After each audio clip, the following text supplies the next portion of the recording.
All right. Good evening, puckheads, and welcome back to the Clear the Ice, a Flyers post-game show here on the Edge of Philly Sports with your boy Matty B alongside my main man, Big Al. And yeah, 6-2 loss tonight to the Maple Leafs. I thought we kind of got this out of our system against the Lightning, and then we didn't play all that well against the Sharks, but we got the win. And then tonight, once again, superiority rose to the top on this one.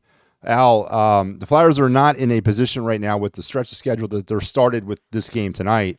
They got to play better. They got to play better than this if they want to make the playoffs. Absolutely. 6-2, 2-1, an 18-1 loss is one loss.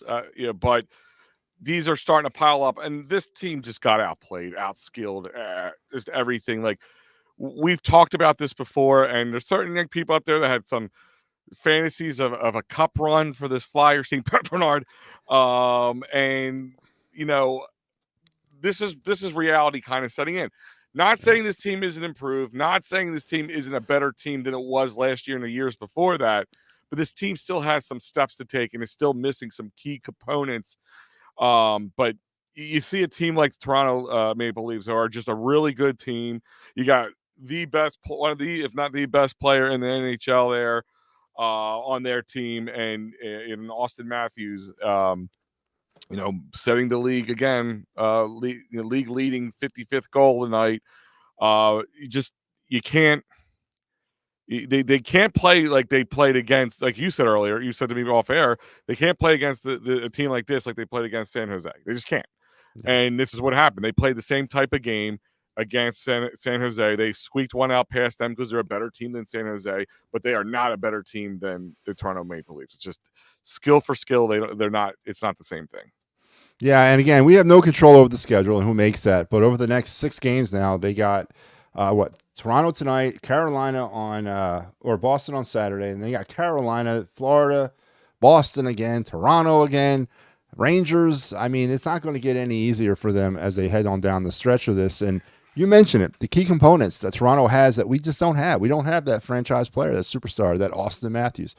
We don't have a defense. I mean, hell, we had we got our defense is in shambles right now, and with the injuries, and they're trying to put it together. It's not working off. Samsonov was Swanee Samson. I don't know how you say his name. How do you not make that joke during any broadcast? Like you can't when you have Ilya Samsonov in the goal for your game. If you're an announcer, if you can't make the Dumb and Dumber line, it's kind of you're just not thinking. It's fruitless at that point. Why not? Yeah, and he played a hell of a game tonight. I wasn't really tested all that hard against the Flyers. Whereas in our side, Sam Ersson, once again now, and I want to gravitate right to the goalie, he kind of had the same MO that he did on Saturday night against Tampa. There was some pinballing going on in front of him with some deflections and some stuff like that, but he continues to struggle with pucks through the screen. He gives up that third goal at about 85 feet out, which was a clean look. Sanheim screened him a little bit. I guess it was enough. Again, could have been 4-0 if they hadn't called a hand pass on a beautiful goal, which he had no chance on. But Sam Ersson continues to struggle with the screen and struggle overall. Al, is this a case of just maybe too much now for this guy to handle? Maybe he's worn down a little bit. Maybe it's getting to him. Or do we have a legitimate problem yet again at the goaltender spot? Listen, we don't know what we had, really, to be honest with you, in the goaltender spot with Sam Ersson after the whole Carter Hart situation. But I think it's a combination of such things.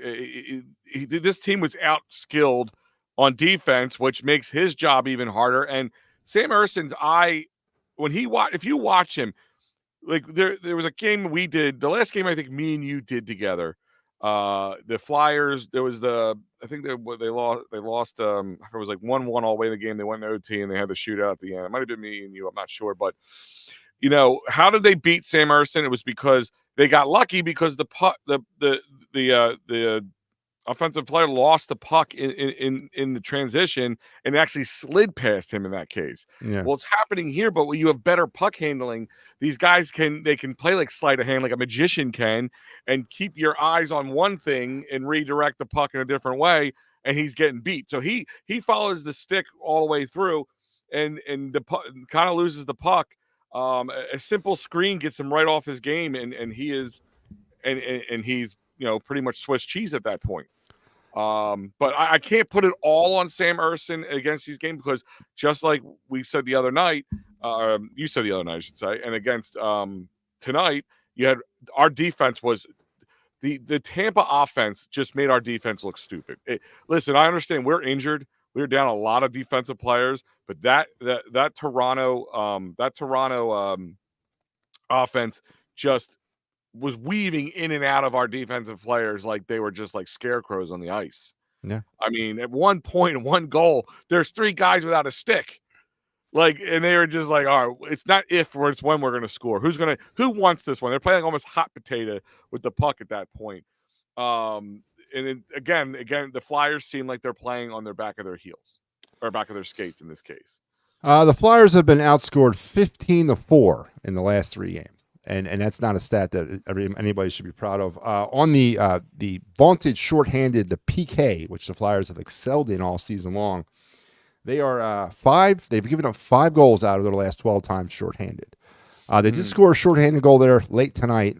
Forrester there to cap off a beautiful night, the 15th goal of the season for the Flyers shorthanded. But once again, our power play has been nothing all year, and they continue to struggle tonight. They did have a power play goal, but we've been able to lean on that shorthanded and that penalty kill. That's failing right now. Again, is that a product of the defense being a shell of what it is? They mentioned basically 80% of our starting defense that we kind of started the season with, and kind of not so much started it with Drysdale, but kind of hit that midpoint, that groove with. 4 out of 6 of them are out of the lineup right now. Again, is that a product of that? Well, listen, I think the product of having of injuries, a product of new guys here learning to skate with other guys. But yeah, I mean, this defense was really good. You had no Drysdale. That's a big hit to you. Guys are getting hurt left and right. Some guys missing a couple games, and other guys missing more. So yeah, no, I think it's an absolute product of not having your full complement of defense when that is your strong suit. I mean, like we said, how do you have one of the best PKs and then one of the worst power plays in the league? Like it's so lopsided, it's not even funny.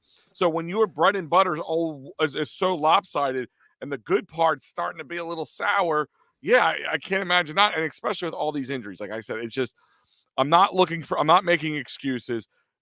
Toronto's a better team. I've said it a couple times already. Toronto is a better team. I'm going to say it one more time.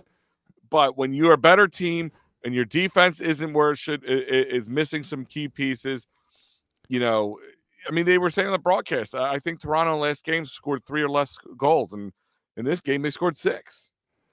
And it could have been 7. Should have been 7. Yeah. I mean, I think that was a little luck that they caught that. I mean, give credit to whoever's keeping their eye on it, because I'm like, what hand pass are they talking about? I'm like, oh, it was behind the net when it happened. So yeah, it was a good catch. I agree. I didn't see it in real time, so those video coaches definitely earned their money tonight. But yeah, that was a good play. I mean, and Toronto, I mean, they won 8 straight now against the Flyers.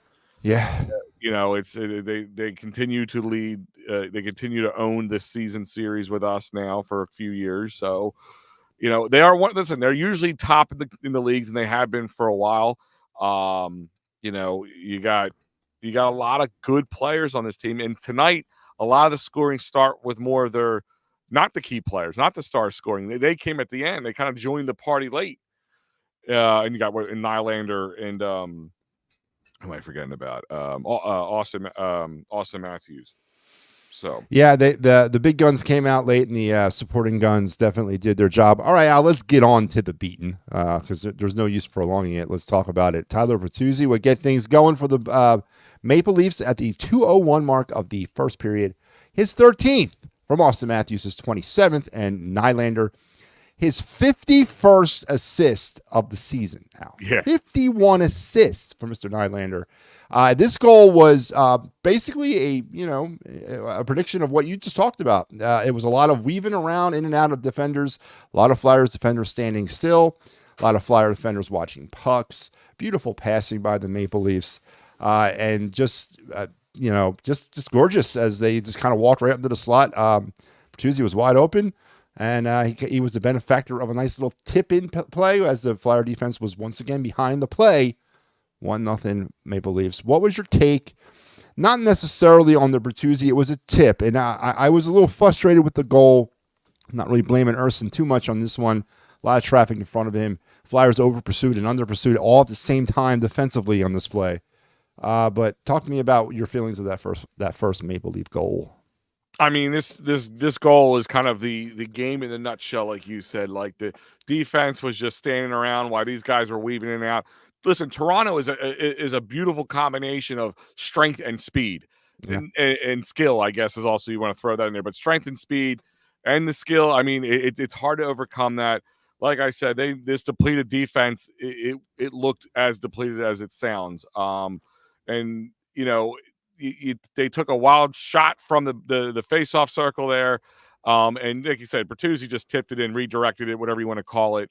But that's what Toronto did all night. They would move the puck around, keep the Flyers defense off balance the entire time, and just struck when they had to.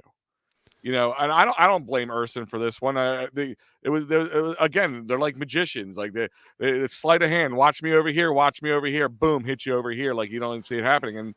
And like you said, Nylander with 51 assists on the year. It's crazy. It's pretty amazing. I mean, like I said, you got the guy with the most assists in the league. You got the guy with the most goals in the league. You're top 5, the 5th best offense in the NHL overall, and the best road offense. Not a great combination for Flyers. Not the best way you want to start, and just didn't get much better.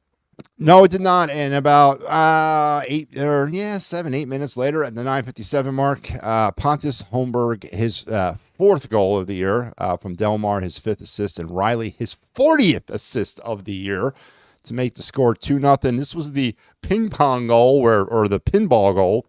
Mm-hmm. Puck just was kind of deflected off skates, off sticks.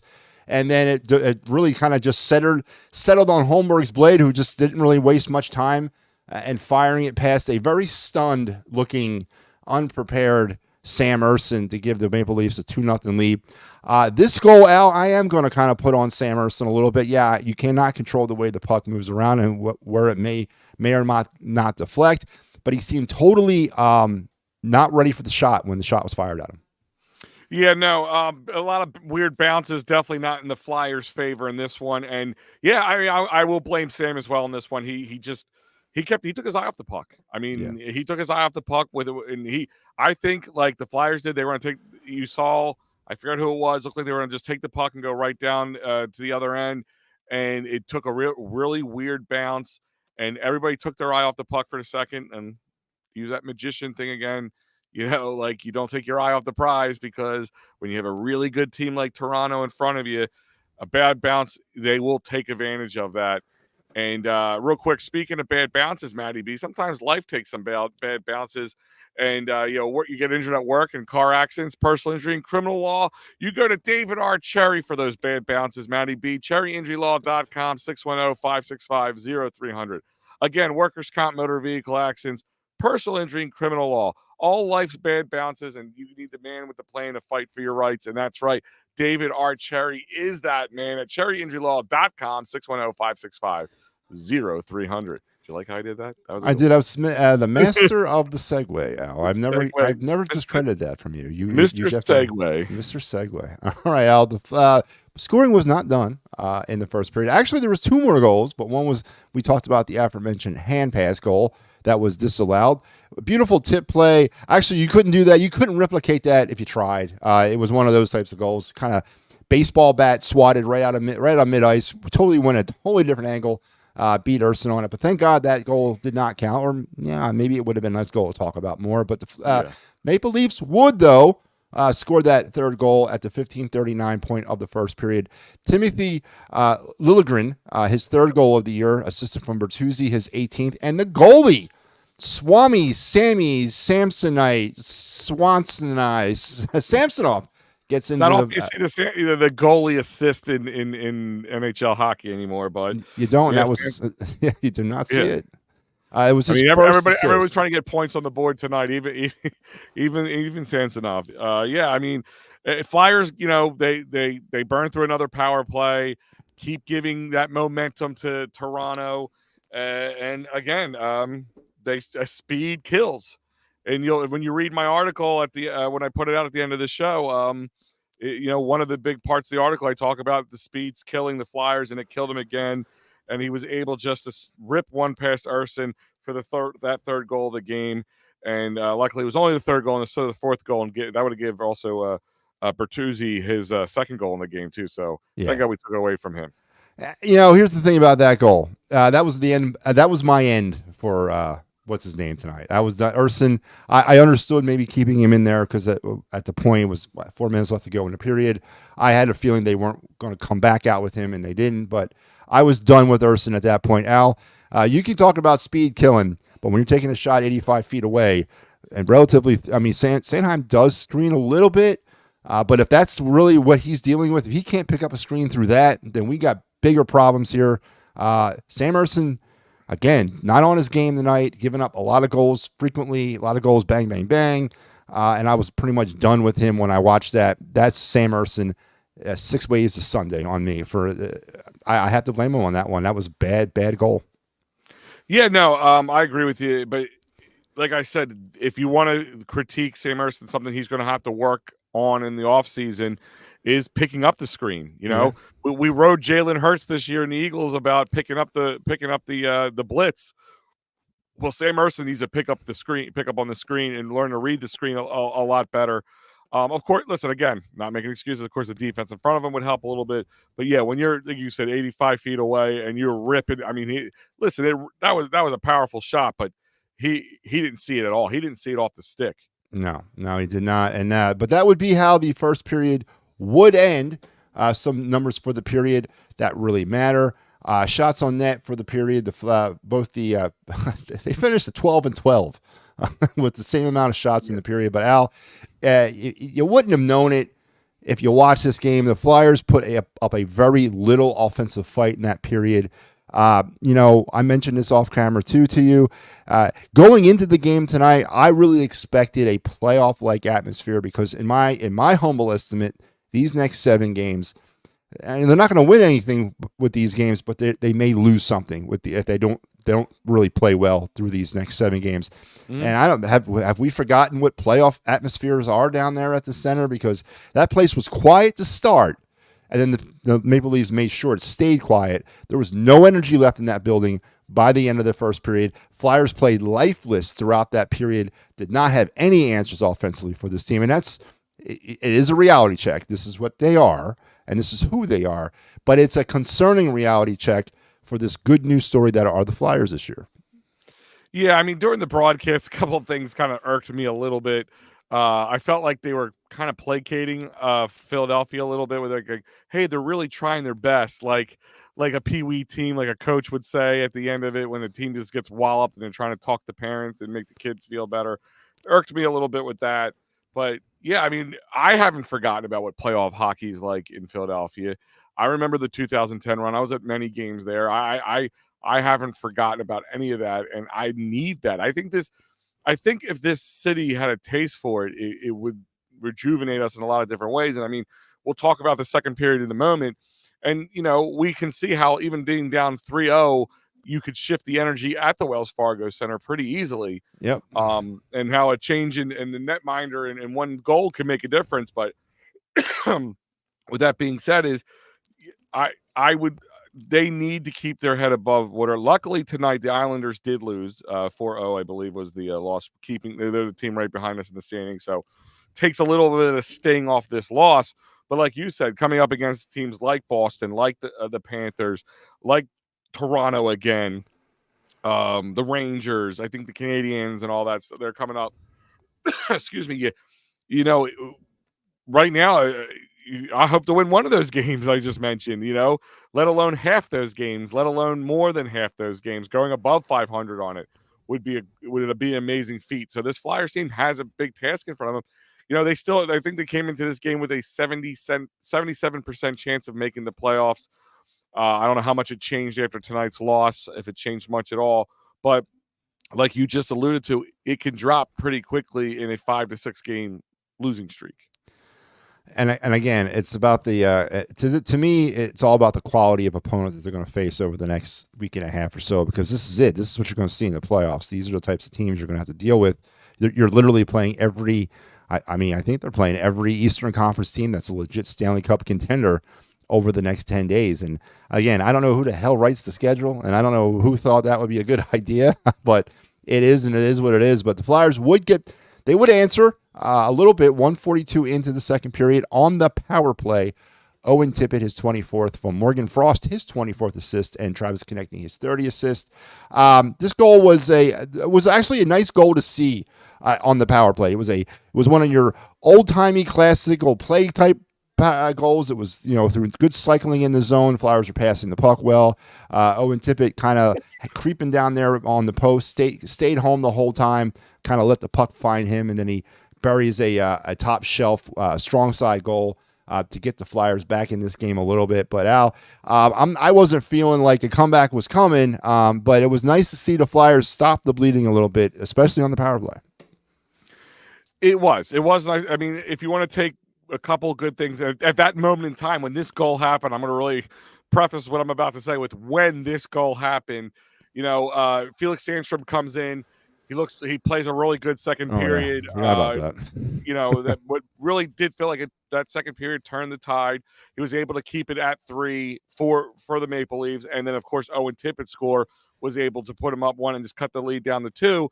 And giving Flyers fans at the Fargo and here at home, hope that maybe they can come back and earn a little bit. And this kind of goal is what they were doing to us all first period. So maybe you felt like, okay, maybe the Flyers went back and they watched a couple of these goals on their iPads or whatever they watch it on and said, we can do that. Let's do it. Let's let them play their own game. I mean, with Frost ripping that shot right off the backboard and Tippett, just playing it off between the defender and Samsonite. Swami. Yeah. We're not going to not do that all night, I guess.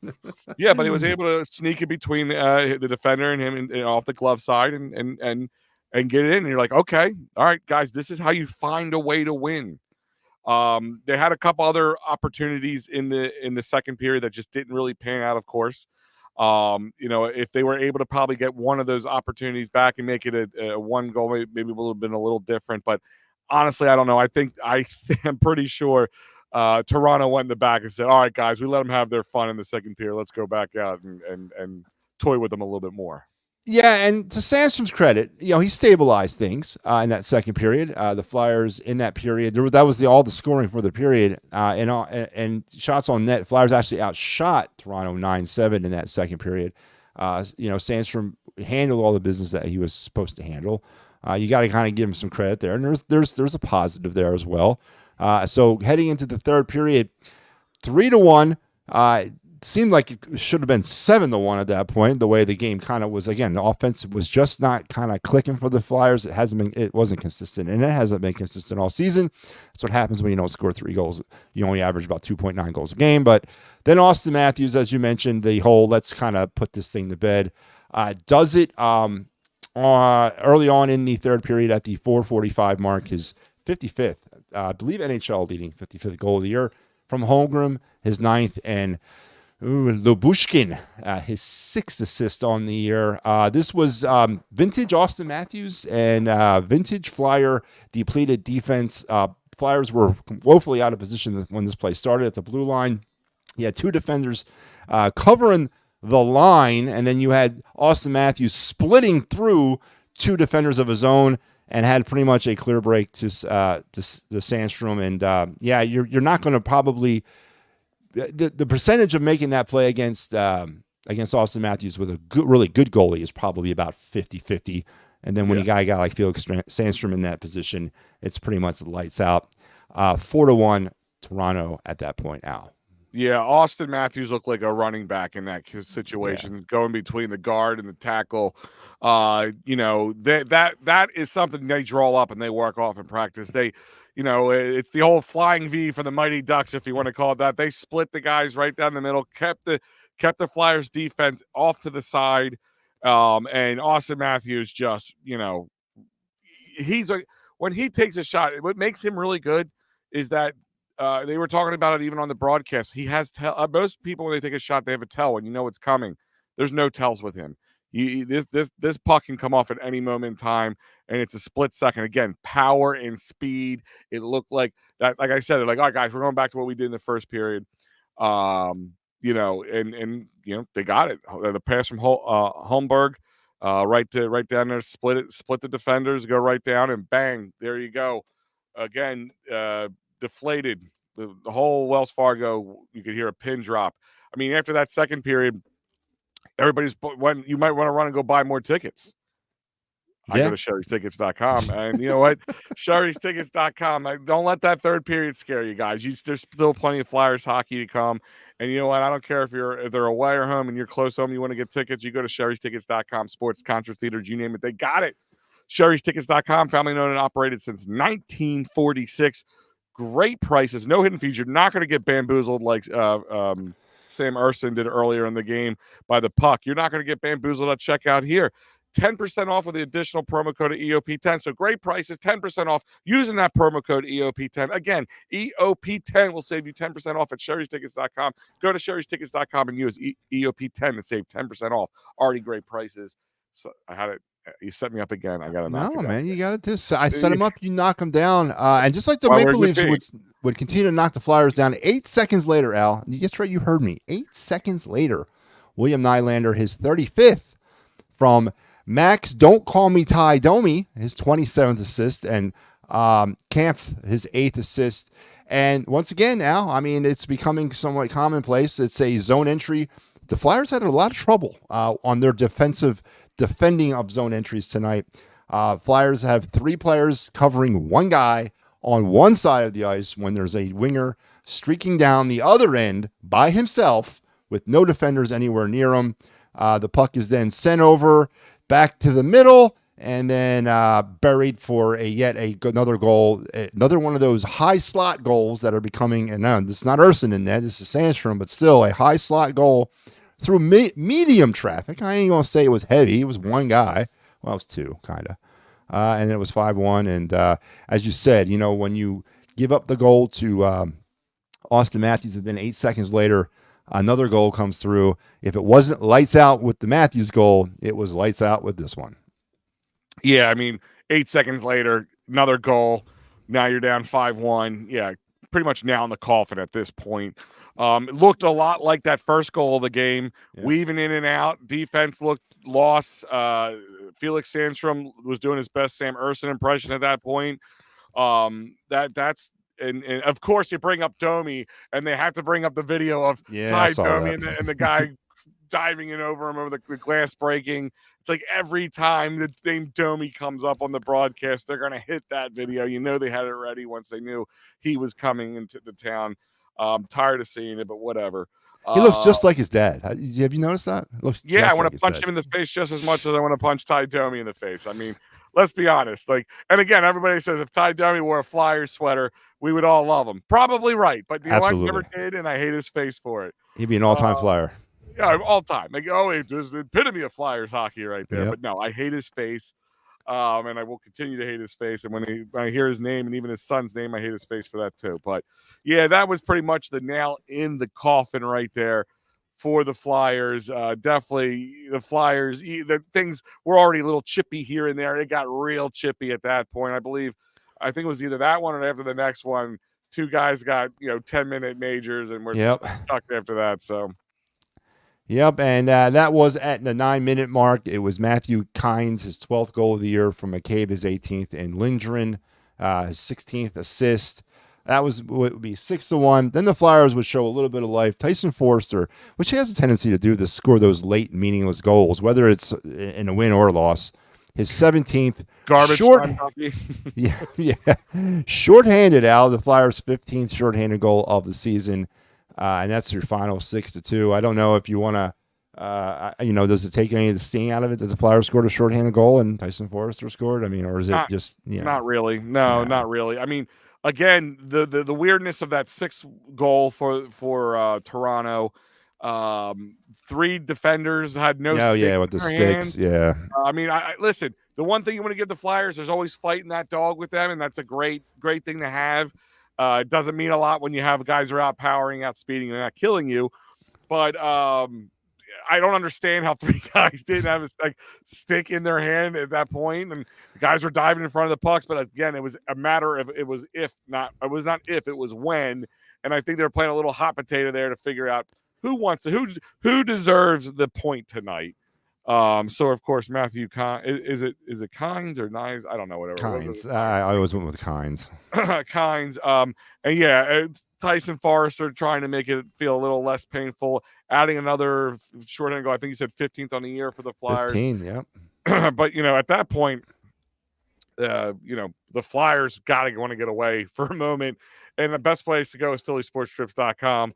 Hell, you can have to go all the way down to Brazil if you want to in September to watch the Eagles. That's not be. I don't know if you know this, but this isn't just a trip for the football game. They made it a full vacation, a whole week long, not just São Paulo, all different parts of Brazil, hitting all the major landmarks of Brazil, plus major parties on top of the game, the tailgate, in the history-making game down in Brazil with the Eagles' first game of the season. So you can go to phillysportstrips.com right now. Sign up. The whole details are there. You got to read them. I sit here and read them to you, but we don't have enough time to go over all the details.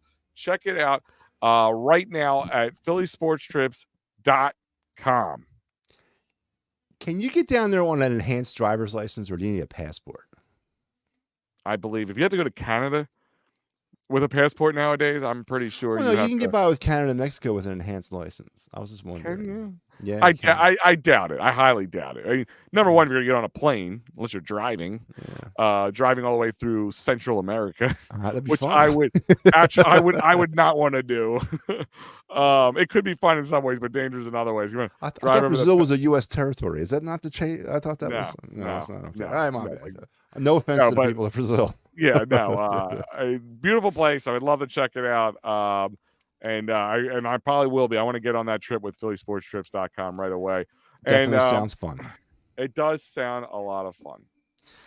The shot totals in the third period were 8-7 Toronto. For the game, Flyers outshot the Maple Leafs 28-27.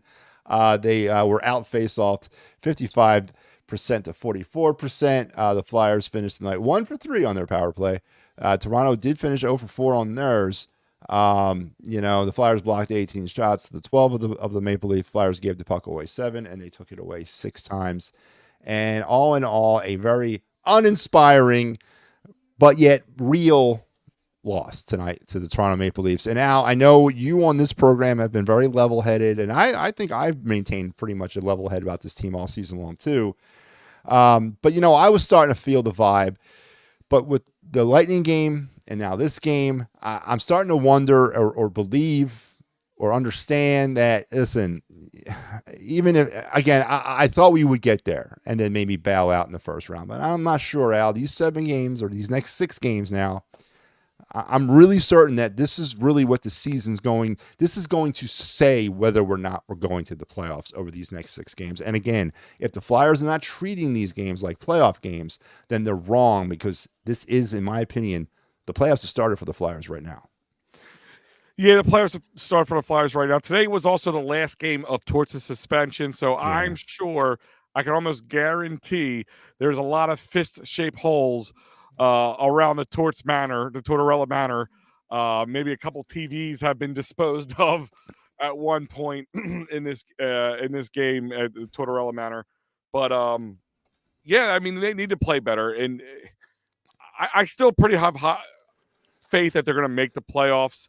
Remember, it's not just the teams in front of them; it's the teams behind them, and a lot of those teams behind them aren't playing super well. Some lower teams, take the Sabres. They kind of played up a little bit, and let's real quick before we get into it further, I'm going to do the scores from around the league real quick with you. I got them all tuned up right here for you. But I remind you guys that this is brought to you by Dolan's Bar, and a special Dolan's Bar. Guys, save the date, May 25th. Wiffle Ball Madness is back at Dolan's in Ridley Park. That's 24 East Sellers Avenue to be exact. Mickey Morandini's. John Kruk? Yep, that's right. Mickey Morandini's back, and so is the Cruckster. John Kruk will be there as well. It is an amazing spring festival to do at, and it's becoming an annual event now at Dolan's. If you haven't been there, you got to get there. It's not a big cost. You get to play wiffle ball. You get to do it. And a lot of times, a lot of this stuff goes to charity. So, guys, check it out. I'll have more information for you. I'm trying to get in touch with Mickey and Kruk to get them on the air a little bit. Talk to them before May 25th. Talk about this, and of course, talk about the Phillies, because at that point they'll be a couple months into the season. So, guys, go to Dolan's Bar any day and have a great time. But this day, May 25th, will be one of the best, and this will bring us to the scores around the league here. Like I said, the aforementioned Sabres beat the Islanders 4-0, which is good for us because that keeps the Islanders behind us and makes tonight's loss just a little less stinging for the Philadelphia fans. Hurricanes beat the Panthers 4-0. In the shootout, the Senators beat the Blue Jackets 3-2. The Coyotes beat the Red Wings 4-1. In OT, Bruins beat the Canadiens 2-1. The Penguins, who have been really bad but actually had a good game tonight against the San Jose Sharks, beat them 6-3. They're pretty much out of it. It's really nice to say, by the way. Yep. Even though the Flyers aren't going to go, I'm going to take my licks against the Penguins. I like to see how they blow this up in the offseason, so we'll keep That's going to be interesting to see. The Rangers lost to Tampa Bay Lightning tonight. Yeah, that hurt a little bit. A lot of sixes in the night for the NHL because, as we know, the Maple Leafs beat us 6-2. Lightning beat the Rangers 6-3. The Devils won 6-2 as well against the Dallas Stars. Wild beat the Ducks 2-0. The Golden Knights are up 1-0 on the Flames at the second intermission. And the Caps and Kraken are tied at 0-0 in the first intermission. And that is your scores around the league. And you want I also pull this up right now in the standings. The Metro, the Flyers at number 3. Looks like about 12 points behind the Carolina Hurricanes, and Tampa Bay Lightning are in the wild card at the first spot, and the Islanders are in the second spot. So that is your standings right now for the playoffs. There you go. Yeah, and with those losses tonight, obviously, not much harm with the Red Wings losing and the Islanders losing, but the Lightning winning, they continue to kind of push themselves up there on that wild card spot. If the Flyers were to fall out, if the Islanders were somehow able to run the Flyers down and push the Flyers into that wild card position, then obviously we have to look at Tampa, we have to look at Detroit as teams that are going to be, we got the scoreboard watch with those teams the rest of the way, Al. Yep. Absolutely. All right, we got to do it, Al, because this is what we do here on the show. Win, lose, or draw, we got to do our Flyers 3 stars of the game, because I am not a fair weather fan. We gotta pull positives out of everything. So here we go with your Flyers 3 stars of the game.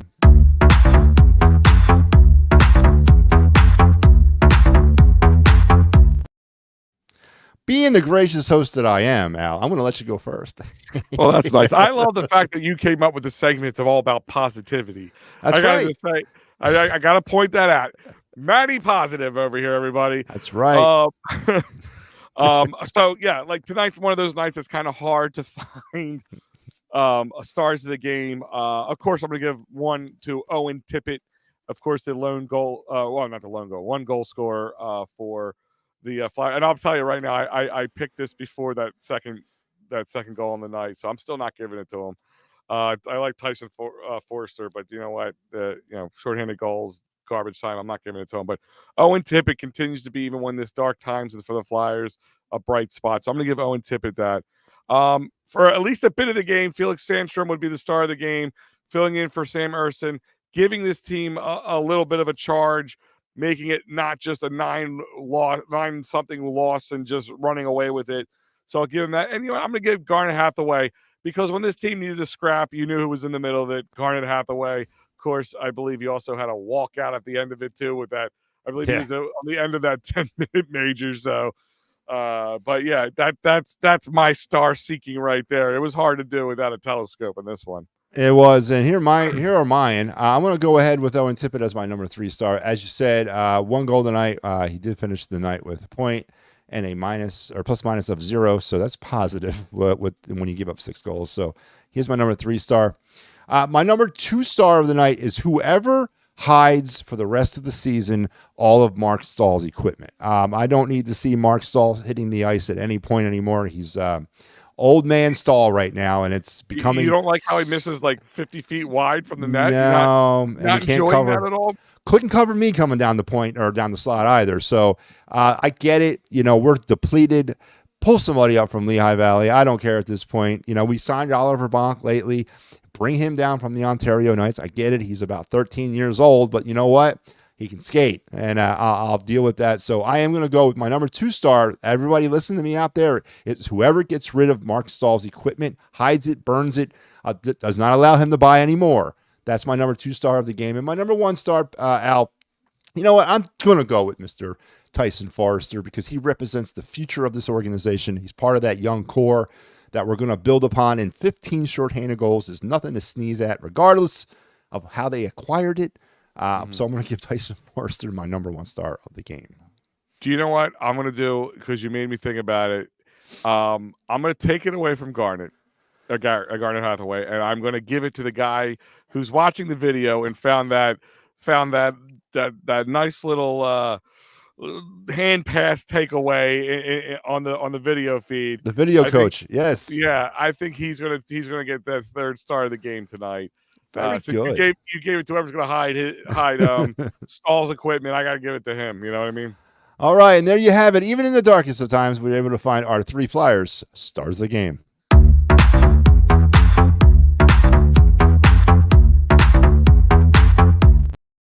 All right, so we're going to wrap things up, but let me remind everybody out there, here we are. Here's the rest of the week for you. We have one more game Saturday.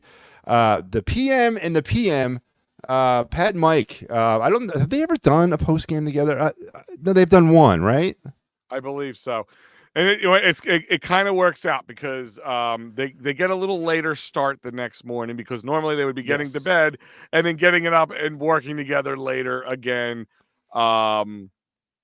So yeah, PM and the PM following the Flyers Bruins. And like I said, normally you see in the PM and the AM at 9 a.m. on Sunday mornings with myself, of course, in the producer role. But special place, special time. We're going to be on location. It's St. Patty's Day. Right there, Matty B. You're going to get your green beer out. You're going to eat your cabbage and ham or whatever the hell crap they eat. I thought you were Italian. I am. So what about the Feast of St. Joseph? Can't you wait for one more day and just do that one? Well, so was St. Patrick, so it works out that way. Yeah, but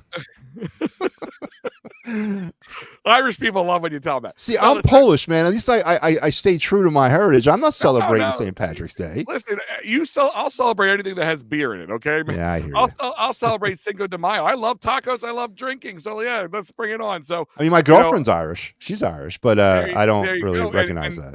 And Matty B, you remember Marty McGee's? We did yes, I do. A draft show from there. Great place. I've done many events there. Joe McGee has invited us back. It's an 11:15 a.m. start right there from Marty McGee's on St. Patty's Day, all part of it. So PM in the AM, special start time, special on location at Marty McGee's, 1110 Lincoln Avenue, Prospect Park. Check that out. Also, another piece of information, another piece of news. I don't have a graphic for it just yet. Because the ink is still just drying. But as you know, as we kind of start to wrap down this season of the Flyers and hopefully into a postseason run for the clear the ice, the new season, we don't get a break, Matty B. We don't get time off like these athletes do. You know what I mean? We got to stay in talking shape. Yep. So we got the Fighting's final coming at you to start off the new Philly season. Of course, it starts with the Braves. I will be back down at the in the press box again for a couple of those games. But we'll also be back. We'll be bringing in a new face too. We'll have a new face coming. We'll announce him a little bit later. A lot of new announcements here at EOP. A lot of good things coming on. Can't wait to announce them kind of all at one time. But the new thing is we have a new sponsor for the Fightins Final. That's right. The Fightins Final has its own sponsor, and it is the Holiday Inn at the Drexel Brook in Drexel Hill, Pennsylvania, right in the heart of Delaware County. Also, the Streetlight Cafe, which is a great restaurant right there. And we will be hosting some of those Fightins Finals right there at the restaurant, sometimes outside when the weather's great, sometimes inside at the bar. But we'll be there talking Phillies pre and post game for those special games once a month at least right now throughout April, May, and into the summer. And I'm happy to have them on, and we'll have all the information. I'll tell you right now, the first one will be April 7th. So that's Sunday, April 7th will be the first one of our times there at the Streetlight Cafe and the Drexel Holiday Inn at the Drexel Brook. So I'll have all that information for everybody. We'll put it up on our Facebook event. So very excited to announce it. Figured I have to say with you, the man who has created the Fightins Final here in EOP, ushered it on my in. tombstone. Yeah, and of course, I had to come in and make it better. But that's how it happens, man. That's how it works. I'm not the idea man. I'm the turd polishing man. That's what I'm the idea guy, and then you're the one who puts it all together. But with all that being said, don't forget we are going to be doing our 2024 season preview show of the Fightins Final, and not the preview show of the Fightins Final. We're going to preview the Phillies here coming up very soon, like in the next 2 weeks. It's coming real close. So right before the start of the season, we will have that. And I'll have all the stuff out, all the information way before then, of course, about us being there on April 7th and who will be on the roster for that day. And just, I'm going to tell you, the people there are just real nice, and they're super excited to meet all of us and be part of the EOP family. And we appreciate them being, but they're going to be sponsors the whole time through the season. So you'll be hearing a lot. Do they know what they're getting into? Have they seen any of the shows? They've worked with me before. So they've seen me at my worst. Okay. Have they seen Pat? They've seen Delco live, and it's fun. So if they've seen that, they've seen it at its worst. So all right, no, they are big fans of what we do, and I'm really excited to have them on board. And guys, speaking of the rest of the week, we have a whole lineup here. Friday tomorrow you have the Steel Steps. Saturday, of course, the Get Processed because the Sixers play the Hornets. Of course, the affirmation Clear the Ice Bruins with Mike and Pat. And again, it says 9 a.m. because this wasn't set until earlier, but it is actually 11:15 a.m. for PM and AM, and then 9 p.m. for all across all the time. And also continue to stay tuned for all free agency breaking news and all that. We're going to have a lot more with the draft stuff coming up. We'll be announcing that as we go along, and some new shows and new faces coming here to EOP. Wow, that's even news to me. You have not told me about that, so I'm interested to see what that's all about. Oh, there's gonna be a big announcement. It's gonna be a big thing. It's gonna be huge, my friend. Huge. Yeah, and it should be onwards and upwards. Al, 6-2 Flyers go down in magnanimous defeat tonight. Next up is the Boston Bruins. What has to change between now and Saturday night? It's not getting easier. The opponent sure as hell ain't getting any easier. It's going to be the same Flyers team. Are you losing confidence in them? Can they go out there and make a show of it on Saturday against Boston, or are we kind of witnessing the beginning of the end? I'm not losing confidence totally. I'm not going to feel over the next 5 or 6 games, I'm not going to feel super confident. That's for sure. I'll take my lumps with this. But what this team needs to do, and number one, they need to get their leader back. So having Torts back could make a bit of a difference. I'm not saying that this win or loss was with or without Torts. I'm not blaming that at all in the coaching, but they need to find what works for them and seize that again, seize the opportunities, because I think if you want to look over the last couple of weeks, even in the losses and the wins and losses, it's the missed opportunities that really start to pile up. Yeah. So like it's I'm going to say this in a kind of an oxymoron kind of way. They need to speed up their game, but they need to slow their brain. Like they need to not stop just chucking that puck, but putting that puck on net, not just chucking it towards the net, if that makes sense. Like they need to try to capitalize, and you're not going to do that by just wildly throwing the puck somewhere in a Mark Stahl vacancy of 50 feet away from the net. That it's funny you said that, because I like get that guy off the team when I saw that one. But old man Stahl. Yeah, God bless you. Hang it up, bro. Yeah, he definitely does. I agree. They've gotten to this point by playing that reckless abandon, that crazy neutral zone with all the outlet passes and all that. I'm okay with living in that world that I mentioned earlier in the show. They don't average over 3 goals. They average 2.9 goals a game, and that's who they are. And that's not going to change over the next, say, week and a half. But we got to do a lot better with the goaltending. The goaltending has got to kind of snap back. Erson can't give up these easy goals. He's got to give up. He's got to be better. He's got to be hungrier. He's got to be better. And the defense in front of him, whoever they may be, needs to play better and stop giving out lanes. And at this point, stop giving up shots from anywhere on the ice, because apparently Erson Scott having problems with them all. But yeah, it's got to get tight real quick. I'm just hoping maybe they can find that little bit of spark confidence that they had, because this team didn't look like they were afraid of anybody. But lately, they've been playing tentative hockey. They most certainly have, Al. And with that being said, Al, real quick, where can the folks find you all over the Edge of Philly Sports and anywhere else out there? Well, for the rest of the week leading up till Sunday, the next time you'll see you'll see my face and hear me this time, we'll be at PM in the AM Sunday special, like I said, 11:15 a.m. at Marty McGee's 1110 Lincoln Avenue in Prospect Park. So be the next time you see me, and of course every Wednesday at 8:30 on EOP Live with Joe and Fred. What a crazy week this was with free agency. Yeah.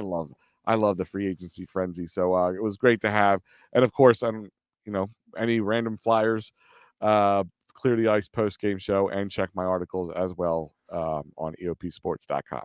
Yeah, and I'm Matty B. You won't be seeing me again until Monday night when I'll be back on Talking Philly Sports with Matty B. But then don't forget, don't worry, we have a packed schedule.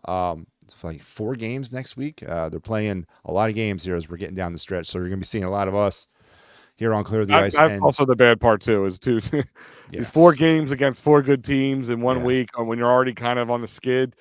That's why I'm saying that's where my fear kind of lies in right there. Yeah, and they got 4 games actually the next 2 weeks, so it's not getting any easier, as I mentioned. So, and then of course the Fighting's final. We're gearing up for that. Check out everything that's going on in the Edge of Philly Sports, as well as we're getting ready to do it the way it needs to be done. The NFL draft, it's second to none the way that we do it here on EOP. But this year we're going to start breaking new ground. I'm working with the for the NHL draft this summer, and we're starting to break down the MLB draft as well. So check out the articles that are all over our website.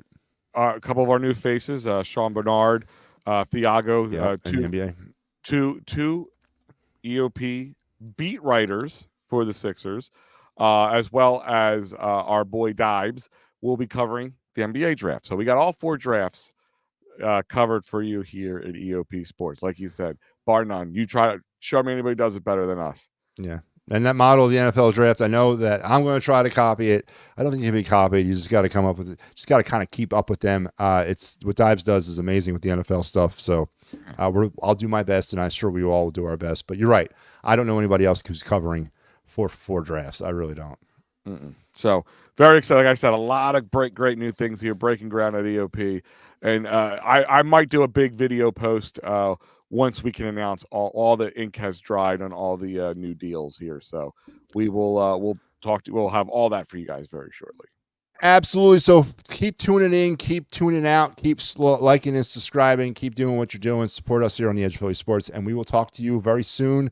In the immortal words of Mr. Gene Hart, good night and good hockey.